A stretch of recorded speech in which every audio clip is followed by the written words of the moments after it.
Sleepover Horror. Posted by Dependent Ad 87493. I'm not sure if someone will believe me, but I'll just tell this story anyway.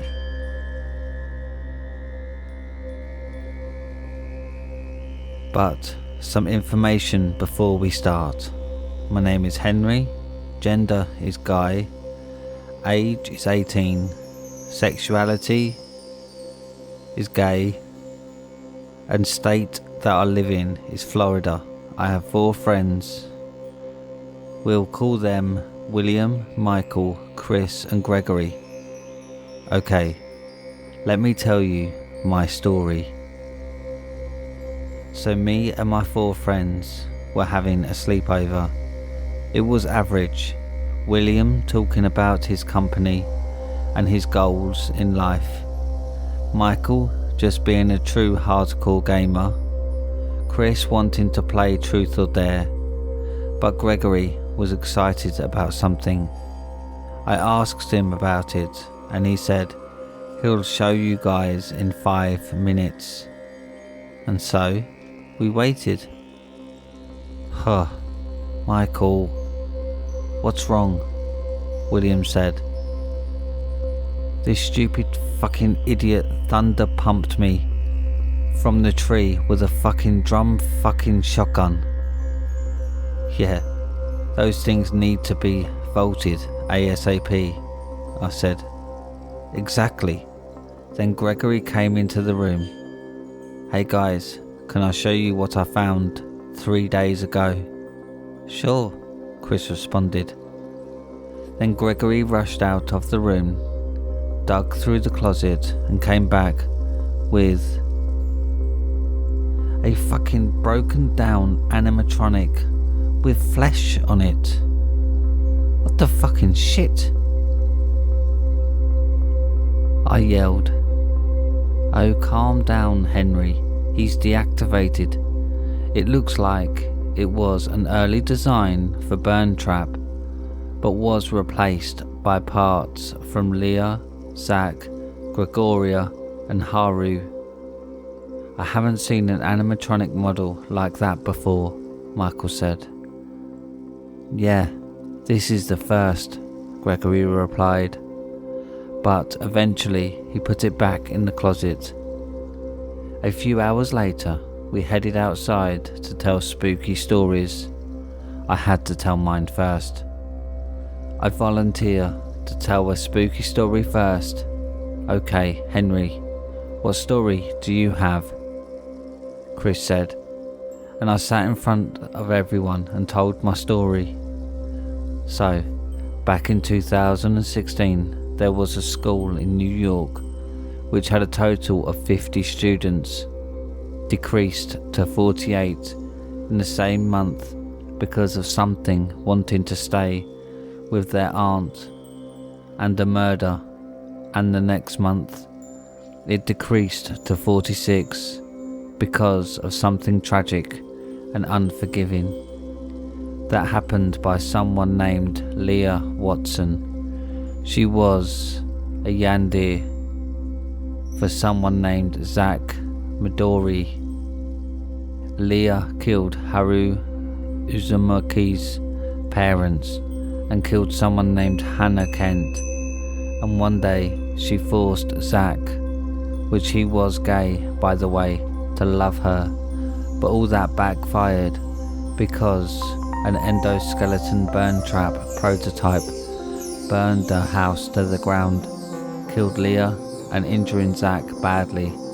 The endoskeleton wanted to have parts for himself, so he salvaged parts of Leah, Zach, Haru and Gregoria, and so people started to call him Salvaged Trap. And that is the tale of Salvaged Trap. Everyone was wide-eyed. Welp, note to self, never trust a yandere girl, even if she wants to be with you or wants to be your friend, Michael said. Well, if she sends me nudes, I'll trust her, Chris said, already horny. "Chris, shut up. Your horny mouth. God," William yelled in frustration. There's something happened that completely came out of nowhere. A bullet went into Chris's head. "Holy shit!" I screamed, and someone yelled in a gargled, raspy voice, "Say that again and share that story with anyone. Gets killed." I turned and it was salvaged trap. The legend was true. "We've got to get out of here. Now," William yelled. We started to run to my car. I grabbed my keys from the doorstep, which I left there, headed in my car with William, Michael and Gregory in it, started the engine and sped out of there. This had to be the worst sleepover ever. Listen, if you ever, and I mean ever, see a fleshy, broken down animatronic that looks like Burn Trap, ignore it.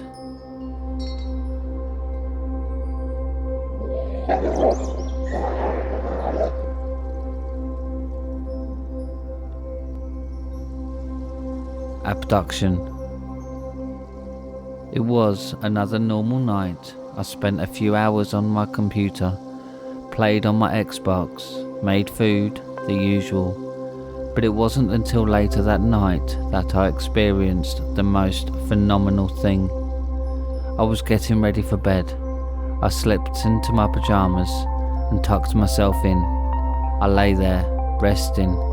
Thousands of things floated through my mind. All my thoughts from the days before came back.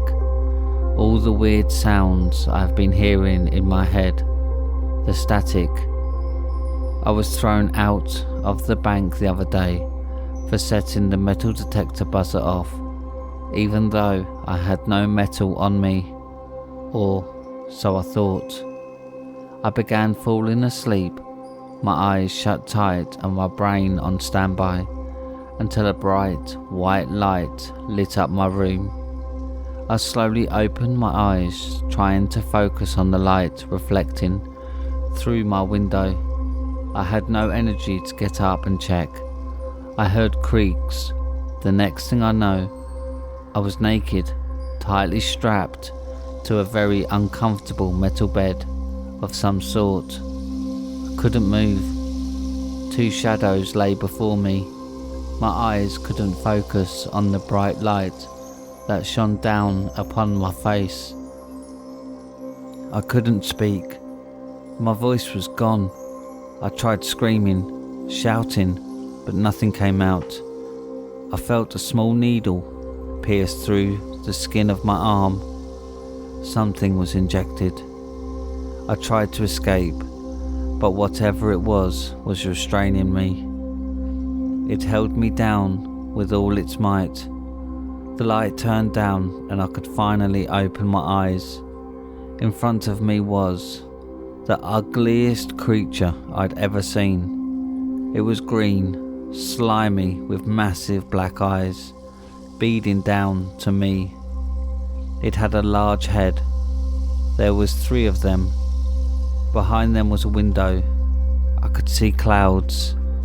I saw 4 fingers come towards my face. 2 were placed on my eyes. They were gently shut. I woke up again, only this time I was back in my room. Was it all a dream? Was I really abducted by aliens? Pfft. No, of course not. Aliens aren't real. I hopped out of my bed, still woozy from the dream. I fell flat on my face with agony. I couldn't walk. I looked at my foot. It was all bruised. Along the soles of my foot were purple and blue. Serious bruising damage. Had I hit it off my wall during my sleep? Maybe. Until I noticed the red mark in my arm, the same place where the needle was inserted in my dream. It hit me like a ton of bricks. It wasn't a dream. It happened.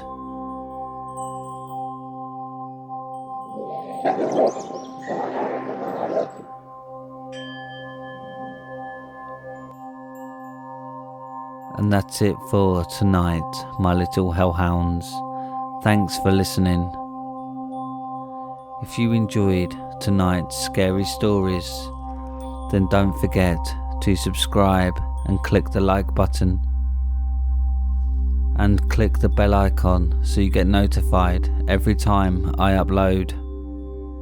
If you have any scary stories you want narrated on the channel, then submit them to Reddit r/homeofscares and follow me on Twitter at homeofscares. Now, good night, my little hellhounds.